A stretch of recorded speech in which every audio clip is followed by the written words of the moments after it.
Exode, le livre d'Exode au chapitre 3.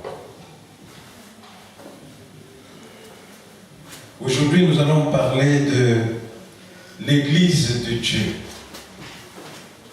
L'Église de Dieu. Nous savons qu'il est dit que là où il y a 2 ou 3 qui sont rassemblés pour prier en mon nom, je suis au milieu d'eux. Ça, c'est la définition de l'Église par Dieu lui-même. Là où il y a 2 ou 3 qui sont rassemblés pour prier en mon nom, je suis au milieu d'eux. C'est-à-dire, là où il y a 2 ou 3 qui sont réellement convertis à Dieu, qui prient réellement Dieu d'un seul cœur, qui se sont donnés à Dieu. Dieu est au milieu d'eux. Dieu, il est en chacun d'entre eux. Parce que ça, c'est sa famille, parce que là, c'est sa maison. Alléluia. Nous parlons de cette Église de Dieu. Mais qu'est-ce que c'est exactement que l'Église de Dieu? L'Église de Dieu, nous venons de le dire, mais nous avons aussi notre façon de le dire. L'Église de Dieu, c'est la famille de Dieu. La famille de Dieu pour laquelle il a des visions. Dieu a une famille qui est vous et moi qui sommes rassemblés ici parce que nous sommes venus ici pour rendre culte, non pas à un petit Dieu, non pas à n'importe quel homme, mais nous sommes venus rendre culte à Dieu. Alors nous avons la foi que pour ce faire, l'Éternel est au milieu de nous. Parce que nous avons prié longtemps pour nous sanctifier, lui qui a dit, moi l'Éternel votre Dieu, je suis ça, vous aussi soyez ça. Et il dit ça pour que nous puissions être dignes de nous approcher de lui. Nous approcher de lui, c'est-à-dire que quand nous sommes là, nous nous approchons de l'Éternel, lui il se laisse trouver, il est au milieu de nous. L'Église donc, c'est la famille, je ne dis pas une famille, c'est la famille de l'Éternel pour laquelle il a une vision. La vision de l'Éternel pour sa famille, c'est quoi? C'est en définitive la vie éternelle. En définitive, la vie dans la Nouvelle Jérusalem. C'est son Église. Alors quand tu trouves un pasteur qui dit qu'il a une vision pour son Église, ne doutez pas de lui. C'est son Église et il a des visions pour son Église. Mais ce n'est pas l'Église de Dieu. Parce qu'on ne peut pas avoir des visions pour l'Église d'un autre. On ne peut avoir des visions que pour sa propre Église. Jésus-Christ qui est notre Seigneur et Dieu qui est l'Éternel, il a une vision pour son Église. Mais toi le pasteur qui a une vision pour ton Église, alors ça c'est ton Église. Nous on ne dit pas non, c'est ton Église. Mais tu restes avec ton Église. Mais nous, nous cherchons l'Église de Dieu. Là où vit Dieu. Parce que la vision que l'Éternel a pour nous, toi tu ne peux pas l'avoir pour nous. Tu ne peux pas nous donner la vie éternelle parce que toi-même tu es mortel. Alléluia. Tu ne peux pas combattre pour nous parce que toi tu es chair et sang comme nous. Tu ne peux pas combattre les principautés célestes. Mais il y a quelqu'un pour nous qui peut combattre pour nous, c'est Christ. Celui qui nous a dit, ne vous lamentez de rien, mais moi je combattrai pour vous. Et cette parole est vraie. Et nous croyons à cette parole parce que l'Éternel lui-même dit que je veille sur ma parole pour l'accomplir. Alléluia. Amen. La Bible nous dit qu'il est la tête et l'Église est son corps. c'est une définition extraordinaire qui nous fait voir clairement ce que nous venons de dire. C'est ta tête qui réfléchit, c'est ta tête qui pense, c'est dans ta tête qu'il y a l'esprit qui veut quelque chose de bien. Pour qui? Pour ton propre corps. En hiver, tu sais que quand il fait froid, ton corps a froid. Alors maintenant, c'est toi qui penses à chercher une couverture bien chaude pour ton corps, pour que ton corps reste au chaud. Et tu fais tout ça pour ton propre corps. Tu cherches le bien pour ton propre corps. Il n'y a personne qui va se lever un matin qui dit « Tiens, mon corps a 2 jambes. Bon. Et si je coupais l'autre jambe ?» Il va couper l'autre jambe pour qu'il lui en reste une seulement. Il n'y a personne qui peut penser ça. À plus forte raison, notre Éternel ne peut pas penser du mal de son propre corps dont nous sommes. Il ne pense que du bien de ce que nous sommes. Alors là où va la tête, va le corps. Et quand le corps souffre, la tête le sait. Et la tête cherche à soulager les douleurs du corps. Notre Éternel est la tête. Il ne voudra pas que son corps soit en souffrance. Il fait tout pour soulager les souffrances de notre corps. Alors, c'est-à-dire que toi et moi, si nous sommes réellement le corps de l'Éternel, là où on sera, l'Éternel sera avec nous. Quand il y aura une calamité qui viendra contre nous, l'Éternel va se lever contre la calamité. Alléluia. Il va se lever contre la calamité.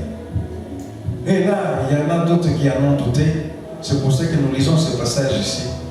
Nous sommes dans le livre d'Exode chapitre 3. Nous lisons à partir du verset 6.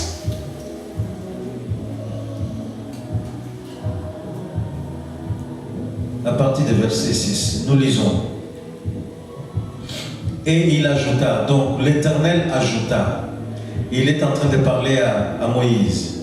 Il dit, je suis le Dieu de ton père, le Dieu d'Abraham, le Dieu d'Isaac et le Dieu de Jacob. Moïse se cacha le visage, car il craignait de regarder Dieu. 7. L'Éternel dit, j'ai vu la souffrance de mon peuple qui est en Égypte, et j'ai entendu les cris que lui font pousser ses oppresseurs, car je connais ses douleurs. Je suis descendu pour les délivrer de la main des Égyptiens, et pour le faire monter, dans ce pays, dans un bon pays, un bon et vaste pays, dans un pays où coule le lait et le miel, dans les lieux qu'habitent les Cananéens, les Essiens, les Amoréens, les Phérésiens, les Éviens et les Jébusiens. Alléluia. Nous relisons le verset 7. L'Éternel dit, j'ai vu la souffrance de mon peuple qui est en Égypte, et j'ai entendu les cris que lui font pousser ses oppresseurs, car je connais ses douleurs. L'Éternel connaît les douleurs de son peuple, de sa famille. Parce que quand lui, il est la tête et que le corps lui appartient, et quand le corps souffre, la tête le sait. Il va aller en Égypte pour délivrer son peuple des souffrances qu'on lui inflige par l'Égypte. Considérer l'Égypte comme étant le monde, considérer l'Égypte comme étant le siège du mal, de méchanceté et de tout. Le monde du mal, de méchanceté, c'est ce que toi et moi nous rencontrons tous les jours. Nous le disons ici, nous les rencontrons dans notre famille, dans la société de nos amis, dans la société de l'école, de sport, partout. Partout partout, il y a toujours quelqu'un qui te veut du mal. C'est ça l'Égypte. Et toi, tu es la famille de l'Éternel. Et toi, tu es le peuple de l'Éternel. Quand l'Éternel dit « mon peuple », c'est-à-dire c'est sa famille parce qu'il réside au milieu de nous. Nous sommes une famille, il réside au milieu de nous. Donc, il fait partie de notre famille. Et il a même dit plus tard, il a dit que nous serons co-héritiers avec son fils Jésus-Christ. Jésus-Christ est son fils, mais si nous sommes co-héritiers avec son fils Jésus-Christ, c'est que nous sommes aussi ses enfants. Donc nous sommes sa famille. Alléluia. Mais Dieu est tellement amour qu'il ne peut pas abandonner sa propre famille ailleurs. Dieu ne peut pas t'abandonner toi comme tu es là. Tu seras en état d'infériorité par rapport à la force physique, par rapport à la force morale, par rapport à la force psychique. Mais alors l'Éternel viendra pour te délivrer. Si tu es toujours le corps de l'Éternel, c'est-à-dire que si tu demeures toujours dans sa maison, c'est ce qu'on appelle l'église de Dieu. À bien faire attention, bien aimé, parce qu'il y a beaucoup de maisons qui s'appellent églises. Dites oui, ce sont des églises. Mais ce ne sont pas toutes les églises de Dieu. Il y a beaucoup d'églises qui ne sont pas de Dieu, mais qui sont de Satan. Et ces églises-là, beaucoup sont dirigées par des pasteurs. Dites oui, c'est un pasteur, mais ce n'est pas un pasteur de Dieu. Et ce sont ces gens-là qui sont, pour la plupart du temps, qui travaillent leur culte personnel et ils deviennent très populaires. Ils sont très populaires, tout le monde les connaît, ils passent à la télévision, tout le monde les connaît. Quand on dit, ouais, pasteur tel, ils sont très populaires. Et ça, c'est la ruse de Satan. C'est pour ça que Jésus l'appelait le malin. C'est sa ruse. Parce que quand quelqu'un de très populaire vient auprès de toi avec un nom de pasteur, alors tu as tendance à ne pas analyser la chose, mais à le croire facilement. Croire en ce qu'il va dire, croire en ce qu'il va faire. Parce que dans ta tête, toi, dans ta pensée, tu penses que cet homme-là, il vient de l'Éternel. Mais il ne vient pas de l'Éternel. Il ne vient pas de l'Éternel. Alors tu vas dire, pasteur, mais comment est-ce que je vais savoir s'il vient de l'Éternel ou pas? L'Éternel lui-même nous a dit, il nous a prévenus. Il a dit, voici, je vous laisse mon testament qui est écrit noir sur blanc, le voici. Que les paroles qui sont écrites dans ce testament ne quittent pas vos lèvres. Méditez ces paroles jour et nuit. Et si ces paroles ne quittent pas vos lèvres, et si vous les méditez jour et nuit, alors vous serez en même très intelligent, en même très sage, que de voir un soi-disant pasteur et de décréter, de voir directement qu'il ne vient pas de Dieu, qu'il vient de Satan. D'observer une certaine église et de voir que ce n'est pas une église de Dieu, c'est une fabrication d'hommes. Déjà, cet homme-là qui dirige cette église, il dit c'est lui le visionnaire, il a une vision pour cette église. Alors, s'il a une vision pour cette église, alors c'est son église. Moi, je cherche l'église de Dieu, où il y a Jésus. Alors, je n'entre pas dans l'église d'un homme, je vais chercher l'église de Dieu. Et quand je vais entrer là, comment est-ce que je vais reconnaître que ça, c'est l'église de Dieu? Parce que dans l'église de Dieu aussi, tout le monde n'est pas chrétien. Jésus nous avait enseigné ça. En parlant de ses apôtres, il a dit que c'est moi qui vous ai choisi. Ce n'est pas vous qui m'avez choisi, mais c'est moi qui vous ai choisi. Mais moi qui vous ai choisi, moi qui suis omniscient, j'ai choisi au milieu de vous, il y a un démon. Et ce démon-là, c'est Judas. C'est l'enseignement pour nous dire que partout où il y aura 2 ou 3 qui sont rassemblés au nom de l'Éternel pour prier l'Éternel, il y aura toujours un Judas pour détruire le travail de l'Éternel. Alléluia. Alléluia. Alors quand on entre dans une église comme ça, alors on regarde celui qui est le berger. Alors s'il a une vision pour cette église-là, ce n'est pas l'église de Dieu. Je sors, je vais chercher l'église de Dieu. Et quand je vais trouver l'église de Dieu, je dirai Alléluia. Parce que j'ai entendu dans cette église-là le nom du Christ le matin, le nom du Christ à midi, le nom du Christ le soir.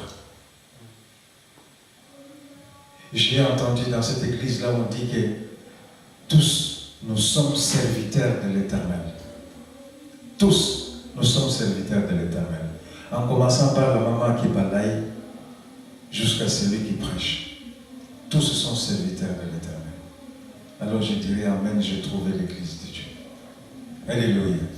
Tout ce qui va sortir comme parole, comme enseignement dans cette église-là, ce seront les paroles qui viendront de l'Éternel, qui seront pour moi, pour m'édifier, pour toi, pour te perfectionner, pour l'œuvre de l'Éternel. L'œuvre de l'Éternel, c'est quoi? C'est de rester sanctifié, de manière à ce que tu sois distingué des autres. Tu seras tellement distingué des autres que chaque fois que tu passeras, on sentira le parfum de l'Éternel, le parfum de vie, pas le parfum de mort. Parce qu'il y en a qui sentent le parfum de mort. Parce qu'ils sont envoyés par la mort. Mais il y en a qui sentent le parfum de vie. Parce qu'ils sont envoyés par celui qui a le pouvoir de vie éternelle. Alléluia. Son peuple souffrait en Égypte. Comme toi tu souffres là où tu souffres. Mais l'Éternel ne tarde pas à venir. C'est sa promesse. Mais nous persévérons. Nous persévérons. Et si cette promesse de l'Éternel pour venir nous délivrer, pour venir nous bénir, si elle tarde, nous persévérons. Mais cette promesse, elle va s'accomplir assurément. Elle s'accomplira assurément. Tu as commencé à souffrir à 20 ans. Tu as maintenant 60 ans, tu ne vois pas l'Éternel venir. Les mêmes souffrances-là viennent, elles sont récurrentes dans ta vie. Mais tu vas t'étonner qu'à 81 ans, l'Éternel est là, devant toi. Mais les années qui sont passées ici, tu ne les as pas perdues. Lui-même, il sait ce qu'il va faire de toi de meilleur. Alléluia. Il sait ce qu'il va faire de toi de meilleur. Mais du moment que tu y es sanctifié et que tu restes dans la prière et que tu vives dans sa maison, dans l'église de Dieu, il sera avec toi.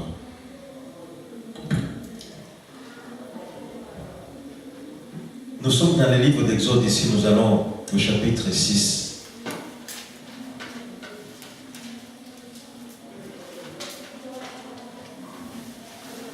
Exode chapitre 6, nous lisons le verset 7. C'est l'Éternel qui parle. Il dit, je vous prendrai pour mon peuple. Je serai votre Dieu et vous saurez que c'est moi, l'Éternel, votre Dieu, qui vous a franchi des travaux dont vous chargent les Égyptiens. Nous répétons le verset 7. Je vous prendrai pour mon peuple, je serai votre Dieu et vous saurez que c'est moi, l'Éternel, votre Dieu, qui vous a franchi des travaux dont vous chargent les Égyptiens. L'Éternel dit, je vous prends pour mon peuple. C'est-à-dire, il t'a déjà choisi.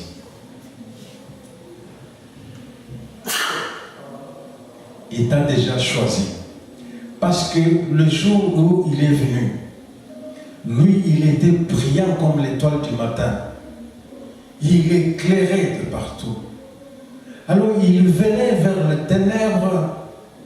Mais dans ces ténèbres-là, il y avait la mort. Et ceux qui étaient morts avaient des yeux pour voir venir la lumière. Alors il y en a qui ont dit, Alléluia, voici venir la lumière qui va nous sauver. Moi, je vais aller vers la lumière. Il y en a d'autres qui ont vu venir la lumière et se sont dit, non, moi je m'en fous moi de cette lumière. Et ceux qui ont accepté cette lumière-là, ils ont été recueillis par l'Éternel. Il a dit, maintenant, toi tu es mon fils, maintenant toi tu es ma fille. Et quand l'Éternel dit ça, c'est pour te dire que maintenant, toi qui étais né d'un homme et d'une femme, il est fini ce temps-là, maintenant tu es né du Saint-Esprit. Parce que désormais, je ne te laisserai pas orphelin, je serai tout le temps avec toi. Je serai tout le temps avec toi, c'est-à-dire je serai dans ton ombre, je serai dans ta personne. Là où tu vas, moi j'irai avec toi. Alléluia. Alors toi, maintenant, tu es imbu du Saint-Esprit. Alors comme les Galatiens, maintenant tu cries à qui veut entendre que voici moi que vous avez connu hier, là, je ne suis plus, je suis mort. Parce que maintenant, ce n'est pas moi qui vis, mais c'est Christ qui vit en moi. Alors si tu vis avec Christ en toi, sois dans l'allégresse, parce qu'il n'y a rien ni personne qui sera contre toi. Ils seront contre toi, mais toi tu les auras vaincus à cause du sang de Christ que tu as. Alléluia. L'Éternel dit qu'il t'a choisi. Parce que tu as aimé venir vers lui, il t'a accepté, il t'a choisi, il t'a pris dans sa famille. Maintenant tu es avec lui. La famille de l'Éternel, elle est nombreuse. Elle est nombreuse. Mais il n'est pas Dieu au milieu de cette multitude. Il est Dieu pour chacun d'entre nous. Nous sommes à 1 milliard ici, mais il n'est pas Dieu pour 1 milliard, mais il est Dieu pour chacun d'entre nous. Alors c'est pour ça que nous marchons avec force, avec puissance. Alors c'est pour ça que quand nous sommes par exemple dans certaines manifestations, soi-disant chrétiennes, des gens qui ont mal compris la Bible, qui ont été mal enseignés, ou réellement des sataniques qui font ça pour leur culte, pendant que nous remarquons les erreurs qu'ils font, nous ne clamons pas haut, mais en silence nous prions pour eux. Parce que l'Éternel peut faire. Alléluia.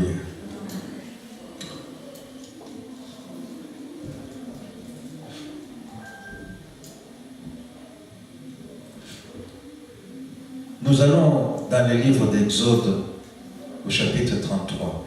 Nous sommes dans le livre d'Exode au chapitre 33.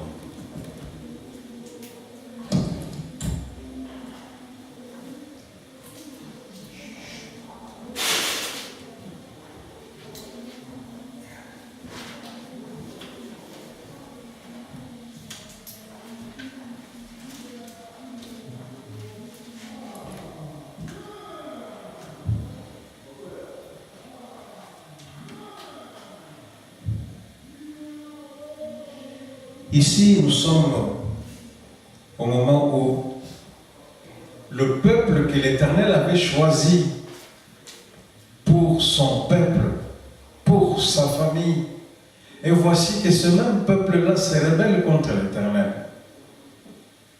Il y en a beaucoup au milieu de nous qui sont ainsi.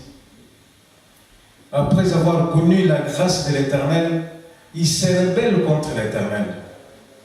C'est pour ça qu'il dit que, il est dit que mieux vaut n'avoir pas connu l'Éternel. Mieux vaut n'avoir pas entendu la voix de l'Éternel. Parce que là, peut-être, tu auras un autre jugement. Mais, après avoir entendu la parole de l'Éternel, après avoir eu la grâce de l'Éternel, tu lui tournes le dos, alors tu es ton propre fossoyeur. Tu as creusé ta tombe toi-même, tu es ton propre fossoyeur. L'Éternel dit que c'est l'âme qui pêche, c'est l'âme qui mourra. Elle mourra comment? L'Éternel dit que quand tu pêches, moi je te tourne le dos. Tu es mort. Je ne suis plus avec toi. Tu n'es plus mon peuple. Je ne te reconnais plus. Parce que toi, tu m'as tourné le dos. Le premier, tu es allé vers celui qui n'est pas Dieu. En vivant dans la désobéissance à la parole de l'Éternel, vous allez vers celui qui n'est pas Dieu. Alléluia. Alors nous allons, dans ce livre d'Exode 33, nous lisons à partir du verset 12.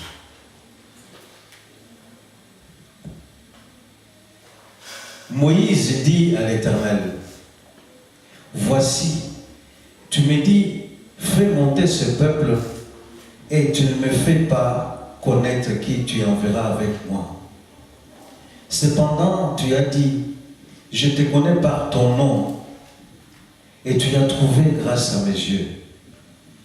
Maintenant, si j'ai trouvé grâce à tes yeux, fais-moi connaître tes voies, alors je te connaîtrai. Et je trouverai encore grâce à tes yeux. Considère que cette nation est ton peuple. L'Éternel répondit, je marcherai moi-même avec toi et je te donnerai du repos. Moïse lui dit, si tu ne marches pas toi-même avec nous, ne nous fais point partir d'ici. Comment sera-t-il donc certain que j'ai trouvé grâce à tes yeux, moi et ton peuple? Ne sera-ce pas quand tu marcheras avec nous et quand nous serons distingués, moi et ton peuple, de tous les peuples qui sont sur la face de la terre? L'Éternel dit à Moïse, je ferai ce que tu me demandes, car tu as trouvé grâce à mes yeux et je te connais par ton nom. Alléluia. L'Éternel ne voulait pas monter avec ce peuple, parce que ce peuple s'était corrompu. Ce peuple n'était pas saint. Il avait attristé le Saint-Esprit. L'Éternel dit, je ne peux pas monter avec toi, Moïse, au milieu de ce peuple. Parce que si je montais avec vous au milieu de ce peuple, je vous consumerais.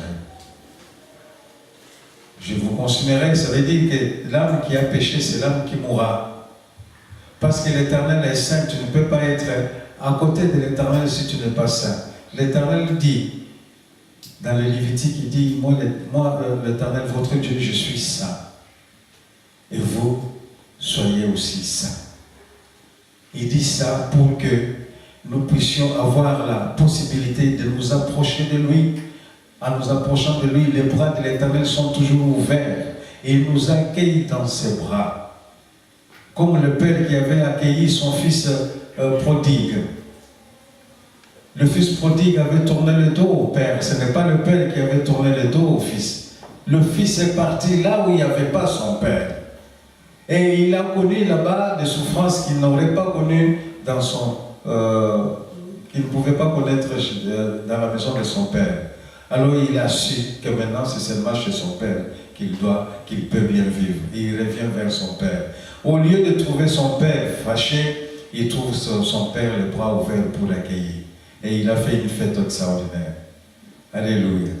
C'est ainsi aussi l'Éternel. Mais l'Éternel ne voulait pas monter au milieu de celui qu'il avait choisi comme étant son peuple, parce que celui-là avait failli. Mais au milieu de tous ces gens-là, seul Moïse était resté fidèle à l'Éternel. Il dit, Moïse, toi, je te connais par ton nom. Je te connais par ton nom. Toi, je ne te laisserai pas. Mais Moïse étant un bon pasteur, il ne cherche pas, il ne prie pas seulement pour sa propre grâce, mais il prie et il cherche la grâce de tout le peuple. Il prie et il cherche la grâce de toute l'Église, toute l'Église. Alors les pasteurs dont nous avons parlé ici, là, est-ce qu'ils prient et ils cherchent la grâce de l'Église, ce qu'ils appellent Église? Non, bien-aimé. Non, parce qu'ils finissent toujours par s'enrichir au-delà des besoins. Mais ceux qui sont dans l'Église, ils restent toujours pauvres. Mais les soi-disant pasteurs là, ils prêchent toujours la prospérité qui viendra. Mais il viendra quand elle est déjà venue pour lui, mais pour les autres, elle viendra. Mais il prêche toujours la prospérité, elle prêche toute la prospérité pour Genèse, que vous devez venir avec votre argent et donner à l'Église. On ne sait pas, on ne connaît pas la destinée de cette église, de cet argent. L'argent qui est donné à l'Église, nous en aurons une étude encore prochainement. C'est destiné à l'Église. Ce n'est pas destiné à celui qui est le berger de cette Église-là, mais qui a d'autres revenus. S'il n'a pas d'autres revenus, ça c'est autre chose. Mais celui qui a d'autres revenus ne peut pas prétendre vivre de l'argent de l'Église. Ça, c'est une parenthèse. L'Éternel l'a dit à Moïse, je ne peux pas monter avec vous. Moïse se met à genoux, il commence à prier l'Éternel. Il dit, Éternel, si tu ne montes pas avec nous vers le pays que tu as déjà préparé pour nous, le pays où coule le lait et le miel, si tu ne viens pas avec nous, alors ne nous fais pas partir d'ici, nous restons ici. Parce que si tu ne viens pas avec nous, c'est que toi tu restes ici. Alors nous aussi, nous restons ici. Parce que tu es Dieu, notre Seigneur, auquel nous croyons, et nous croyons que tu es unique, et nous tenons à toi, nous ne voulons pas te lâcher, pas un seul moment. Tu nous envoies là-bas pour que toi tu restes ici? Non, alors nous ne partirons pas. Et il insiste. Il dit que nous, qui t'appartenons, nous, ta famille, nous, ton peuple, nous sommes un peuple distingué. Nous sommes un peuple distingué. Pourquoi? Parce que les autres, ils ont beaucoup de dieux. Mais quand il se déplace, quand il a son Dieu ici, et qu'il se déplace 1 kilomètre plus loin, là il est tout seul. Son Dieu n'a pas suivi là-bas. Son Dieu n'a pas suivi là-bas. Et quand il revient, il parle à son Dieu, là son Dieu ne lui répond pas. Il reste muet. Alors maintenant, pour connaître la volonté de son Dieu, il doit lire dans les viscères d'un animal. Alors les viscères d'un animal, ça sert à l'homme pour manger. Alors depuis quand est-ce que toi, l'Éternel, tu vas écrire dans les viscères d'un animal? Tu as cessé d'écrire maintenant sur les tablettes et maintenant tu vas écrire dans les viscères d'un animal? Et voici, Éternel, toi tu es notre Dieu, qui nous donne ta parole, tes commandements, verbalement par notre pasteur Moïse que tu as choisi. Et quand nous marchons, nous faisons 1 kilomètre plus loin, tu es avec nous, tu fais 1 kilomètre plus loin. Comme ça, si quelqu'un nous attaque 1 kilomètre plus loin, toi tu combats pour nous. Voici pourquoi nous sommes distingués par rapport aux autres. Il a son Dieu ici, mais quand il fait 1 kilomètre plus loin, on l'attaque là-bas, il est tout seul et son Dieu n'est pas là. Nous ne voulons pas être ça. Alors nous sommes la famille de l'Éternel. Nous sommes le peuple de l'Éternel et nous marchons avec l'Éternel et l'Éternel marche avec nous. Et il ne nous laissera pas orphelins jusqu'à la fin des temps. Voici pourquoi nous marchons torse bombé. Parce que nous marchons avec assurance d'être toujours plus que vainqueur. Amen. Qui est celui qui peut venir m'attaquer avant d'attaquer mon Seigneur à moi? Et quand il attaque mon Seigneur à moi, qui est celui qui peut tomber mon Seigneur à moi? Personne. Alléluia. Amen. Personne ne peut le tomber.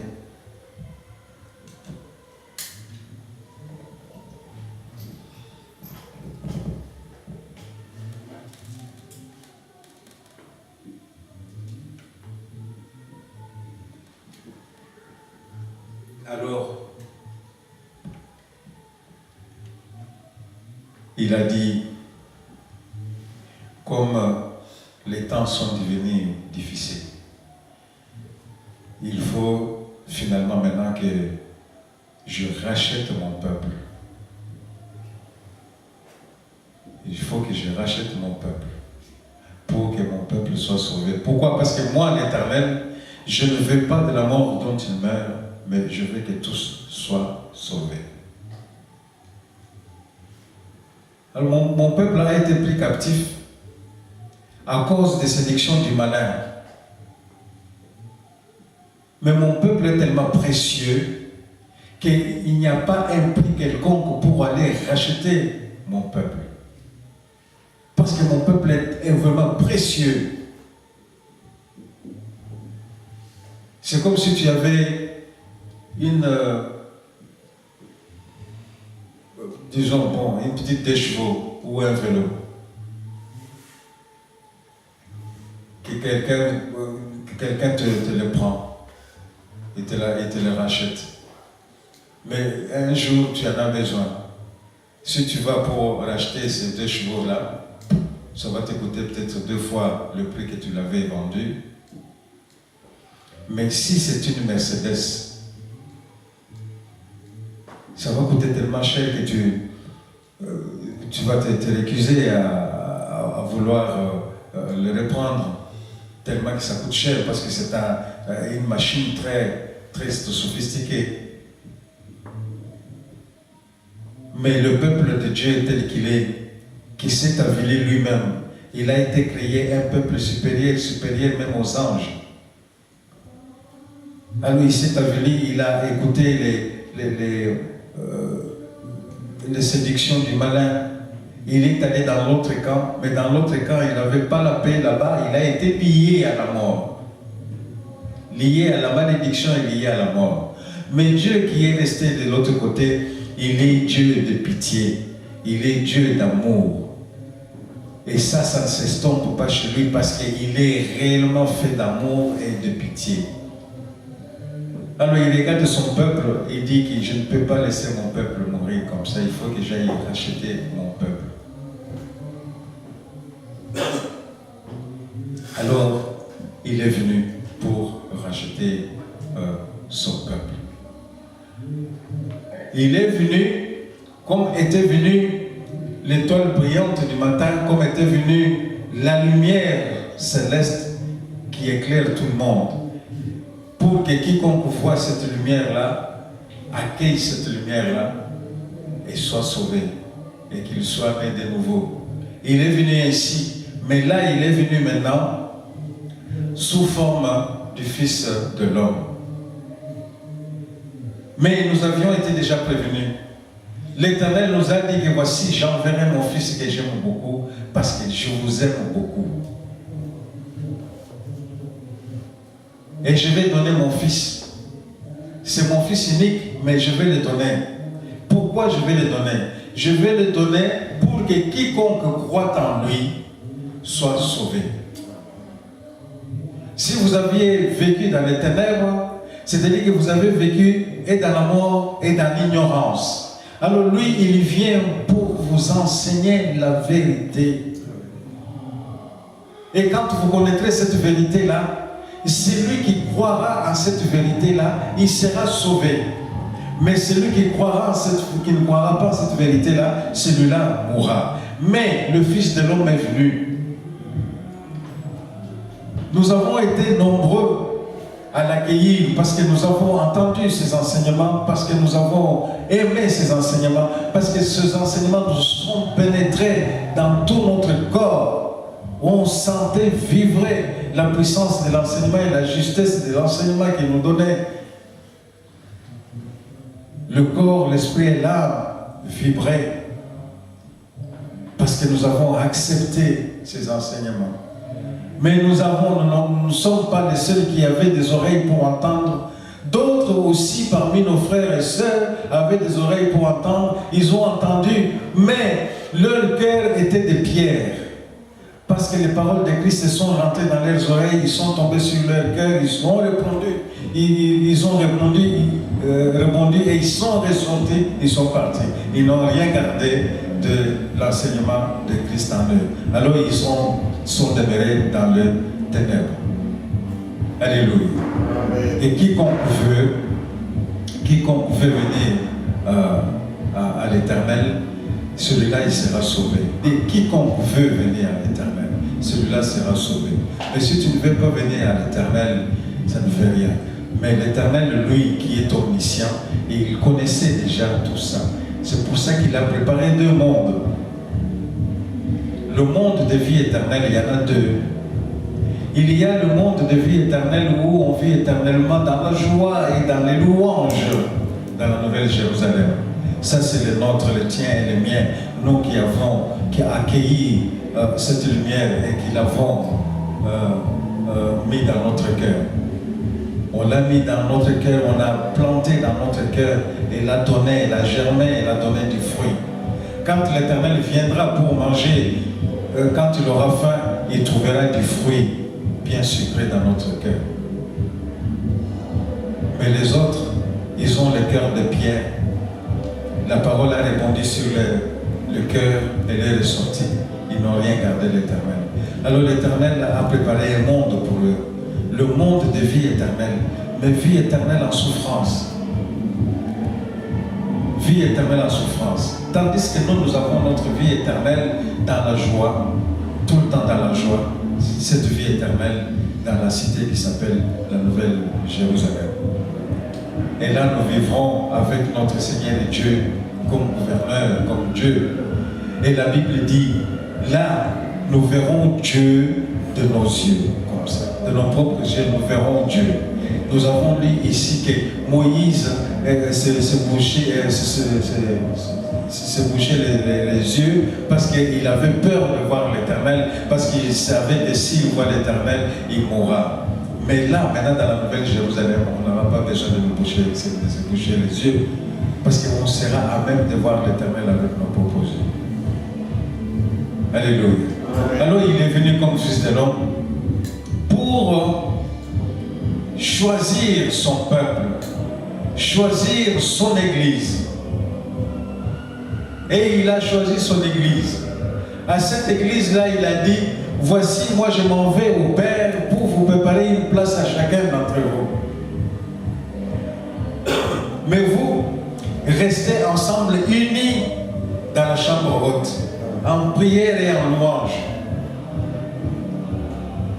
Oui, Seigneur, mais nous allons rester tout le temps en prière et en louange, et toi tu n'es pas parti, tout ça là. Non, je ne suis pas parti. Je ne suis pas parti. Bien que je m'en aille pour aller vous préparer une place à chacun chez mon Père, mais je ne vous laisse pas orphelin. Je ne vous laisse pas orphelin, mais je vais faire quelque chose d'extraordinaire que mon Père vous avait promis. Vous restez là, et cette promesse-là